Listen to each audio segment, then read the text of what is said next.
Hello everybody, welcome back to my channel जिसका नाम है rain drop travel and life.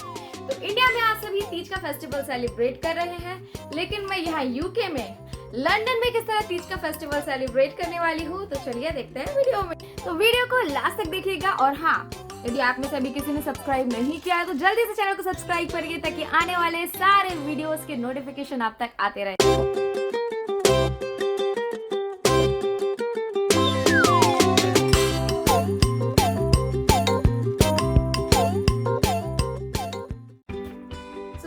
Teej के दिन हम थोड़ा जल्दी उठ जाते हैं और मेरा भी मॉर्निंग रूटीन हो गया है और मैं अभी नहाने जा रही हूँ और नहाने के बाद फिर मैं प्रिपरेशन करने वाली हूँ, प्रसाद बनाऊंगी और पूजा की सारी प्रिपरेशन आपको दिखाने वाली हूँ। तो वीडियो के आखिर तक बने रहिए।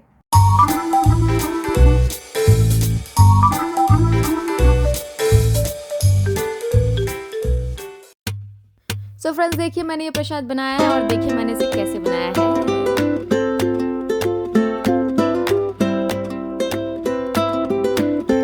के हर एक घर में लगभग हर जगह अलग अलग तरह से प्रसाद बनाए जाते हैं। मेरे यहाँ जैसे प्रसाद बनाया जाता है मैं वो बना के दिखा रही हूँ आप सबको।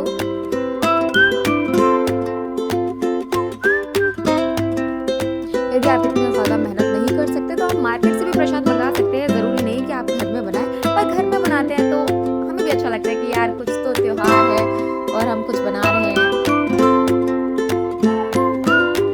मेरे घर पे ये इसे ना बत्तियां बोला जाता है। आप क्या बोलते हैं प्लीज इसे कमेंट करके बताइए। ये बेसन से बनता है और सबसे इम्पोर्टेंट चीज होती है गुजिया। बिना गुजिया के तो तीज हो ही नहीं सकती। आई थिंक सभी बनाते हैं। तो फ्रेंड्स, आप सभी देख ही चुके हैं कि मैंने पूजा के लिए सारा प्रसाद अपने हाथों से बना लिया है, बट अभी पूजा की तैयारियां करना बाकी है। तो चलिए चलते हैं पूजा की तैयारियां करने।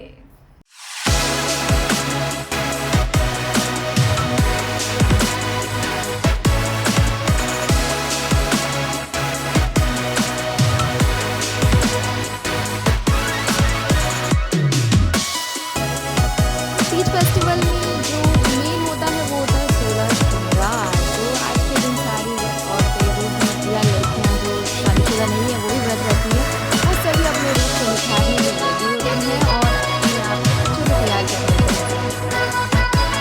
तो कैसे दिख रही है।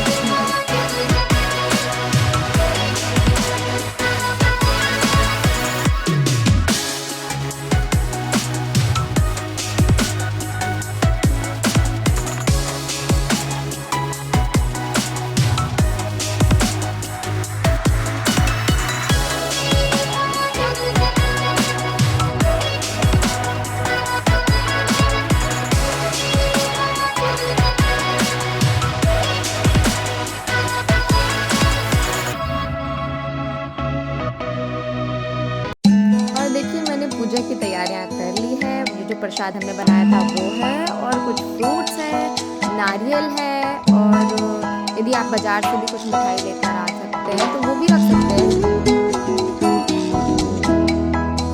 और ये गौरा पार्वती जी का मंडप रेडी हो गया है जिसे हम फुलेरा बोलते हैं। आप क्या बोलते हैं कमेंट करके बताइए। सारी तैयारियां हो गई हैं और अब हम चौक पूरेंगे और उसके बाद हम पूजा स्टार्ट करते हैं। शिव जी का अभिषेक कर रहे हैं। उसके बाद में शिव जी के बाद में हम गौरा जी को सारा श्रृंगार का सामान अर्पित करेंगे। देखिए मैंने भस्म इत्यादि जितना भी हम शिव जी का श्रृंगार करते हैं वो सारी चीजें मैंने उनके ऊपर चढ़ाई हुई है।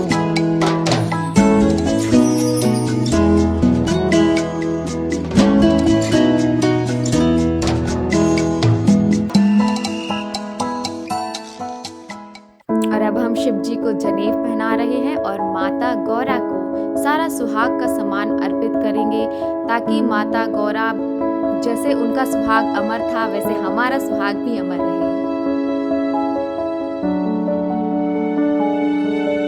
हरितालिका तीज में हमें निर्जला व्रत रहना होता है। हम इसमें कुछ खाएंगे नहीं, कुछ पिएंगे नहीं और हाँ, इसमें एक मेन चीज जो शामिल होती है, हमें इसमें सोना नहीं होता है। तो हमें रात्रि जागरण करना होता है। ये सभी व्रतों में मुझे लगता है सबसे टफेस्ट व्रत मुझे लगता है।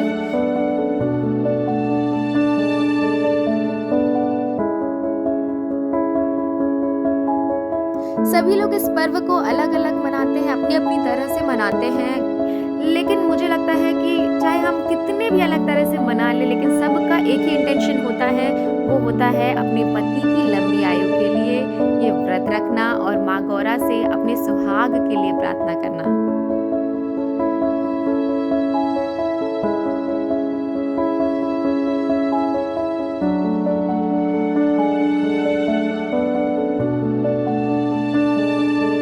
कुछ लोग व्रत में एक दिन पहले से ही मेहंदी लगा लेते हैं और कुछ लोग बाद में मेहंदी लगाते हैं जब माता गौरा को चढ़ जाती है, तो वो मेहंदी उतारने के बाद उस मेहंदी को लगाते हैं। तो मैं वही मेहंदी बाद में लगाने वाली हूँ, इसलिए मैंने पहले से नहीं लगाया, पर हाँ, सभी से अलग-अलग तरह से करते हैं।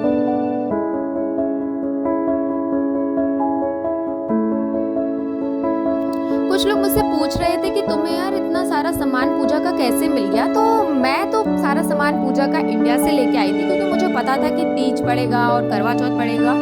लेकिन आप यदि लंदन में हैं और आपने इंडिया से सामान नहीं लाए हैं, तो लंदन में भी कई सारे ऐसे शॉप्स मिल जाते हैं। जैसे मैं स्लाउ एरिया में रहती हूँ, तो मेरे एरिया में एक शॉप है, अभी तो मुझे तो एक पता है, वहाँ पर सारा सामान पूजा का अवेलेबल मिल जाता है। तो कोई भी यहाँ आराम से अपनी पूजा को संपन्न कर सकता है।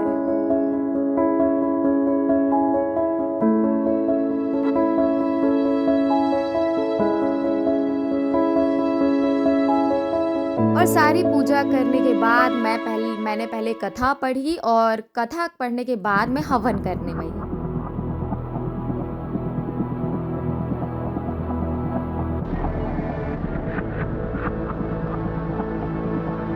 हवन करने से ना वातावरण पूरी तरह शुद्ध हो जाता है और ये बहुत अच्छा होता है। शास्त्रों में तो इसे अच्छा कहा गया है, पर ये साइंटिफिकली भी बहुत अच्छा होता है वातावरण को शुद्ध करने के लिए।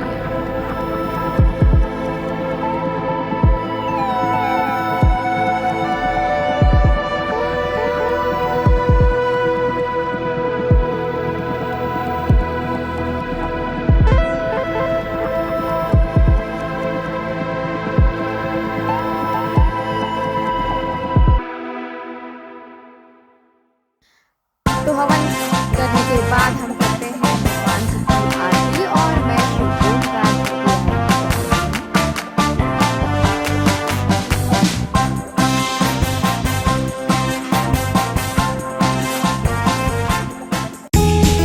पूजा समाप्ति के बाद हम गौरी मैया से सुहाग के समान लेते हैं और हम अपने लिए प्रार्थना करते हैं कि माता हमारा भी सुहाग अमर रहे।